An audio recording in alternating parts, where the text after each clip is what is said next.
अस्सलाम वालेकुम स्टूडेंट्स, कैसे हैं आप सब। उम्मीद है आप सब खैरियत से होंगे। तो आज की इस लेक्चर में हम लोग डिस्कस करने जा रहे हैं 9th class physics chapter number 1 physical quantities and measurement. और आज हम लोग जो डिस्कस करेंगे वो कॉम्प्रिहेंसिव क्वेश्चन, जो पहले दो कॉम्प्रिहेंसिव क्वेश्चंस हैं उनको आज हम लोग डिस्कस करेंगे। तो चलिए स्टार्ट करते हैं। सबसे पहला कॉम्प्रिहेंसिव क्वेश्चन जो हमारे पास है वो है define physics how physics play a crucial role in science, technology and society. Physics को डिफाइन करेंगे सबसे पहले, और फिजिक्स क्या क्रूशियल रोल प्ले करती है साइंस में, टेक्नोलॉजी में और सोसाइटी में। तो ये फर्स्ट इंपॉर्टेंट लॉन्ग क्वेश्चन है, इसको आप लोगों ने अच्छी तरह समझना है, ठीक है। तो स्टार्ट करते हैं from the definition of physics से। तो फिजिक्स क्या है? Physics is the branch of science. Physics science की एक ऐसी ब्रांच है that involves the study of physical universe, जिसमें हम physical universe की स्टडी करते हैं। Energy, matter and how they are related.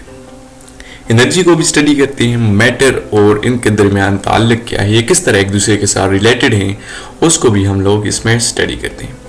सबसे पहले मैं आपकी कंफ्यूजन दूर कर दूं कि एनर्जी क्या है और मैटर क्या है। Energy the ability of a body to do work. किसी भी आदमी की जो काम करने की सलाहियत होती है ना, उसको हम लोग एनर्जी कहते हैं। और मैटर क्या है? Anything having mass and occupy space is called matter. Matter एक ऐसी सब्सटेंस होती है, ठीक है, जो कि जिसका मास भी होता है और वो कुछ जगह भी ऑक्यूपाई करती है। तो मैटर एक ऐसी चीज़ है जो कि कुछ मास होता है उसका, और वो कुछ ना कुछ जगह भी ऑक्यूपाई करती है, उसको हम मैटर कहते हैं। और एनर्जी क्या है? The ability of the body to do work. और इनके दरमियान ताल्लुक क्या है, इसको भी हम लोग फिजिक्स में डिस्कस करते हैं, एक्सप्लोर करते हैं। तो इसकी एक्सप्लेनेशन कर लेते हैं। The study of physics is to understand the world around us, the world inside us and the world beyond us.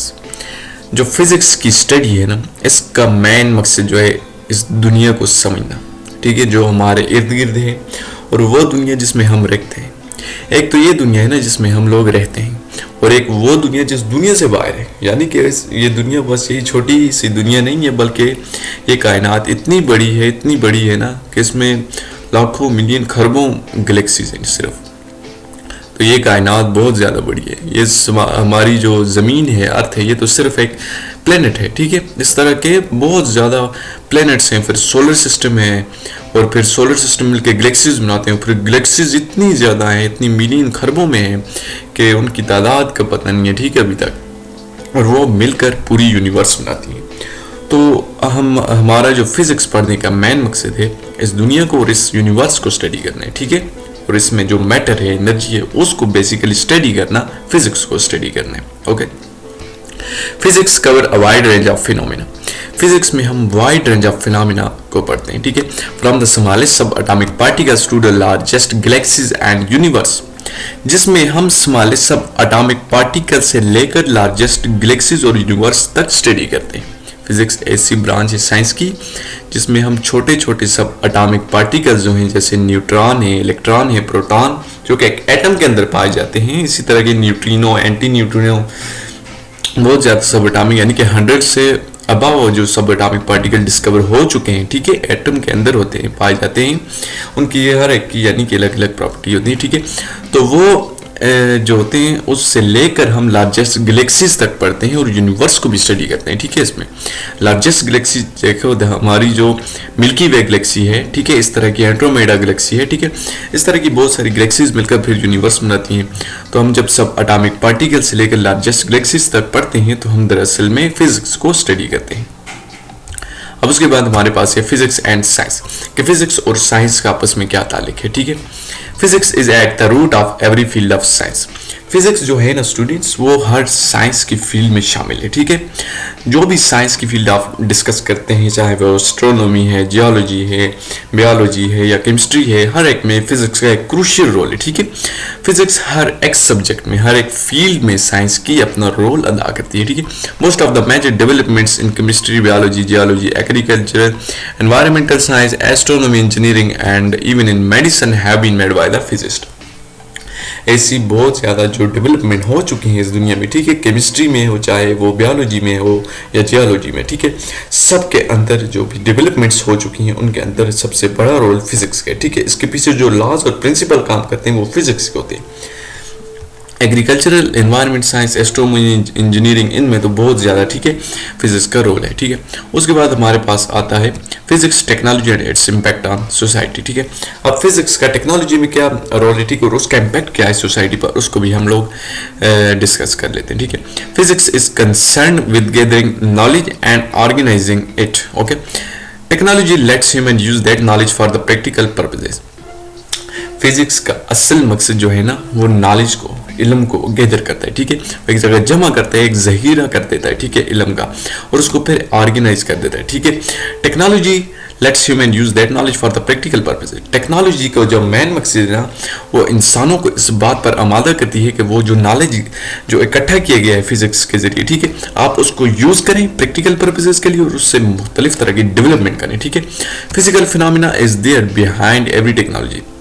जो फिजिकल फिनोमेना, ठीक है, हर एक टेक्नोलॉजी के पीछे, and therefore physics has a key role in the progress of humankind in improvement of quality of living. और quality of जो living है ना उसमें भी ह्यूमन काइंड की जो प्रोग्रेस है, जो तरक्की की है, वो किसने की है, वो फिजिक्स ने की, ठीक है। फिजिक्स शुरू से यानी कि बहुत ज़्यादा इसने तरक्की की है, और जो आज ह्यूमन काइंड की जो, ठीक है, इम्प्रूवमेंट है उसमें, उसकी क्वालिटी में, लिविंग में जो, ठीक है, इम्प्रूवमेंट है, ठीक है, तो उस सब में जो की रोल है ना वो फिजिक्स का है, ठीक है। उसके बाद अब एग्जाम्पल 2-3 देख लेते हैं फिजिक्स की, ठीक है। Physics provide basic understanding for the developing new instrumentation for medical application such as CT scan, MRI and laser technology. Physics provide करती है ना जो बेसिक अंडरस्टैंडिंग होती है for the development of new instrument जो जितने भी बनते हैं उसमें जो डेवलपमेंट होती है, ठीक है, डेवलपमेंट होती है वो फिजिक्स प्रोवाइड करते हैं, क्योंकि फिजिक्स जो बेसिक प्रिंसिपल्स उसको प्रोवाइड करते हैं इंस्ट्रूमेंट को बनाने के लिए, वो फिजिक्स के जरिए हासिल होते हैं। जो सीटी स्कैन बन चुके हैं, ठीक है, और जो MRI और लेजर टेक्नोलॉजी जो कि मेडिकल फील्ड में बहुत ज़्यादा इस्तेमाल होती हैं, ठीक है, ये सब की सब फिजिक्स के प्रिंसिपल की बेस के ऊपर काम करती हैं, ठीक है। दूसरी एग्जांपल हमारे पास है, ये तो एग्जांपल थी कि मेडिकल फील्ड में फिजिक्स का क्या रोल है। दूसरी एग्जांपल हमारे पास है, the use of physics in information technology has improved the standard of communication. जो इंफॉर्मेशन टेक्नोलॉजी है, ठीक है, उसमें भी फिजिक्स का एक की रोल है। इंफॉर्मेशन टेक्नोलॉजी में जो फिजिक्स का रोल है ना वो इतना ज़्यादा है ना कि जो स्टैंडर्ड कम्युनिकेशन है, हम लोग एक दूसरे से बात कर सकते हैं, बातचीत कर सकते हैं बहुत इजीली एक जगह से बैठकर दूसरी जगह, तो वो किसके ज़रिए, वो फिजिक्स ने कम्युनिकेशन में क्या है इम्प्रूवमेंट की है, बहुत ज़्यादा तरक्की की है। Mobile cell phones are commonly used even by illiterate. जो अनपढ़ लोग होते हैं, ठीक है, वो भी इवन के मोबाइल को यूज़ कर लेते हैं। वो किस तरह कि मोबाइल फ़ोन जो है ना वो फिजिक्स के प्रिंसिपल पर काम करते हैं, और जो इलिटरेट हैं वो भी मोबाइल फ़ोन को यूज़ कर लेते हैं। ये बहुत यानी कि उभरती हुई एक कम्युनिकेशन टेक्निक है, ठीक है, और लोग यानी कि एक जगह से बैठे दूसरी जगह पर बहुत ज़्यादा इजीली बातें कर सकते हैं, ठीक है। Hologram technology is a 3 dimensional image. जो होलोग्राम टेक्नोलॉजी है ये भी 3 डायमेंशनल इमेज है, ठीक है, और ये भी किसकी वजह से, डेवलपमेंट इन फिजिक्स की वजह से। एग्जाम्पल 3 हमारे पास है, physics investigate the motion of electron and rockets. आपने अक्सर सुना होगा कि जो रॉकेट्स भेजे जाते हैं ज़मीन से चांद की तरफ या किसी भी प्लेनेट मरीख की तरफ या जो भी प्लेनेट है किसी की तरफ, ठीक है, प्लेनेट जो रॉकेट्स भेजे जाते हैं, ठीक है, उनका मेन मकसद जो है ना ऊपर जाकर कुछ ना कुछ इंफॉर्मेशन इकट्ठा करना होते हैं, और वो यहाँ से किस तरह भेजे जाते हैं कि वो इंसान तो वैसे नहीं जा सकता यहाँ से, लेकिन वो रॉकेट्स को किस तरह भेज सकते हैं, ठीक है। तो उसके पीछे जो बेसिक रूल्स हैं, प्रिंसिपल्स हैं, वो फिजिक्स ने प्रोवाइड किए, ठीक है, जिसके जरिए उनको यूज़ करके वो इनकी चांद पर भी जा सकते हैं रॉकेट। और जो मोशन ऑफ इलेक्ट्रॉन यानी कि बोटिनियस पार्टिकल इलेक्ट्रॉन, उसकी मोशन को भी इन्वेस्टिगेट किया किसने, फिजिक्स ने।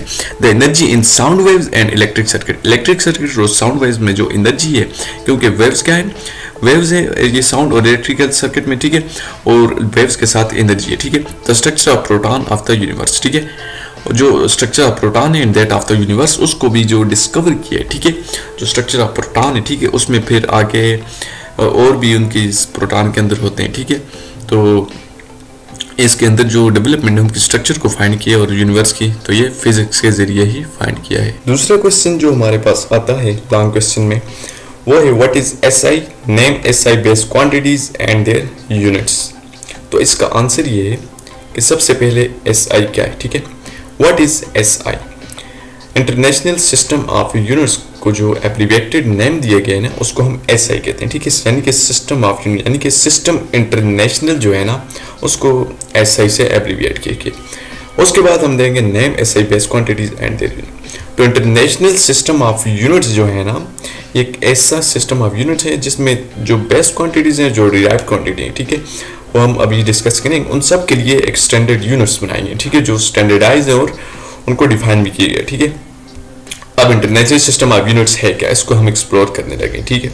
अब देखें, इन 1960 and international conference was held near Paris in France.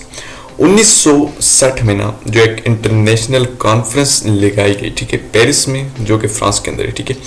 In this conference it was decided to introduce a system which could be used all over the world. इस conference का जो मेन मकसद था, उसके अंदर ये डिसाइड करना था कि एक ऐसा सिस्टम ऑफ यूनिट्स बनाया जाए जो कि पूरी दुनिया के अंदर इस्तेमाल हो, ठीक है। उससे पहले ये था कि हर एक मुल्क में ना अलग अलग सिस्टम ऑफ यूनिट्स थे, जिससे बहुत सारी कन्फ्यूजन पैदा हो जाती। मसलन अगर एक मुल्क का जो बंदा है, ठीक है, दूसरे मुल्क का जाता, कुछ चीज़ लेके जाता, तो यहाँ उसका वेट कुछ और होता, दूसरे मुल्क में उसका वेट कुछ और होता। इस तरह बहुत ज़्यादा कन्फ्यूजन, इस तरह और जो यूनिट्स हैं उनमें भी बहुत ज़्यादा कन्फ्यूजन पैदा हो रही थी, ठीक है। तो एक इंटरनेशनल कमेटी जो पेरिस और फ्रांस के अंदर, ठीक है, फ्रांस के अंदर बैठी, उन्होंने ये डिसाइड किया कि पूरी ऑल ओवर द वर्ल्ड एक ऐसा सिस्टम ऑफ यूनिट्स होना चाहिए जो कि सेम हो, ठीक है, पूरी all over the world same हो, ठीक है। It was given the name of system international, और उसको सिस्टम इंटरनेशनल का नाम दिया गया, ठीक है। The international system of units is abbreviated as SI unit. जो इंटरनेशनल सिस्टम ऑफ यूनिट्स है ना, उसको एब्रिविएट किया गया as SI units. In this system 7 quantities were chosen as basic quantity. इस सिस्टम में ना जो सबसे अहम काम किया गया वो ये किया गया कि 7 ऐसी क्वांटिटीज को लिया गया और उसको बेस बनाया गया और उनको बेसिक क्वांटिटीज का नाम दिया गया, ठीक है।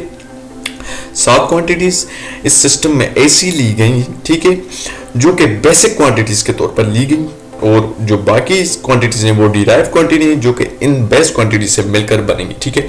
तो 7 बेसिक क्वांटिटीज इस सिस्टम में पर चूजन एज आर्बिट्री, ठीक है, आर्बिट्री जो चूज की गई और उनको बेसिक क्वांटिटीज का नाम दिया गया। The units of these quantities are defined and they are known as base unit. और इन क्वांटिटीज यानी कि बेसिक क्वांटिटीज के यूनिट्स जो हैं उनको डिफाइन किया गया और वो नॉन एज बेस यूनिट, उनको बेस यूनिट्स कहा जाता है, ठीक है, from which all other units are derived. और उसके जरिए जो तमाम डिराइव्ड यूनिट्स हैं, ठीक है, जो तमाम और डिराइव्ड क्वांटिटी हैं, जिस तरह स्पीड है, एक्सेलरेशन है, वेलोसिटी, ठीक है, उनकी जो यूनिट्स हैं वो इन बेस क्वांटिटीज से निकाली गई, ठीक है, डिराइव की गई। The 7 basic physical quantities their SI base units and symbol are given in the table. ये जो टेबल है ना, मैं आपको बताऊंगा, इसमें जो 7 बेसिक फिजिकल क्वांटिटीज हैं उनकी 7 SI बेस यूनिट्स हैं और उनके साथ ही उनकी सिंबल्स भी हैं, ठीक है।